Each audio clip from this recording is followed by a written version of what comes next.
সাংবাদিকরা তাদের নিজ পেশাগত দায়িত্ব পালনে স্বাধীনভাবে মত প্রকাশে রাষ্ট্রের কাছে এবং নিজ প্রতিষ্ঠানের মালিকের কাছে কোথাও স্বাধীন নয়, এমন মন্তব্য করেছেন বিশিষ্ট কথাসাহিত্যিক ও চট্টগ্রাম প্রেস ক্লাবের সদস্য সাংবাদিক কামাল পারভেজ।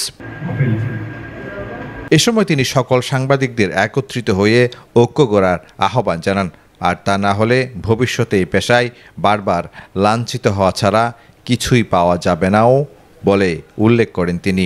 22 মার্চ শনিবার বিকেলে চট্টগ্রাম নগরীর খুলশী ফয়েজলেক এলাকায় বাংলাদেশ মুফস্বল সাংবাদিক ইউনিয়ন চট্টগ্রাম জেলা শাখার আয়োজনে বিএমইউজের কার্যালয়ে মাদ্রাসার এতিম শিশুদের সাথে নিয়ে বিএমইউজে চট্টগ্রাম জেলা শাখার ইফতার ও দোয়া মাহফিল অনুষ্ঠানে প্রধান অতিথির বক্তব্যে সংক্ষিপ্ত আলোচনায় তিনি এসব কথা বলেন।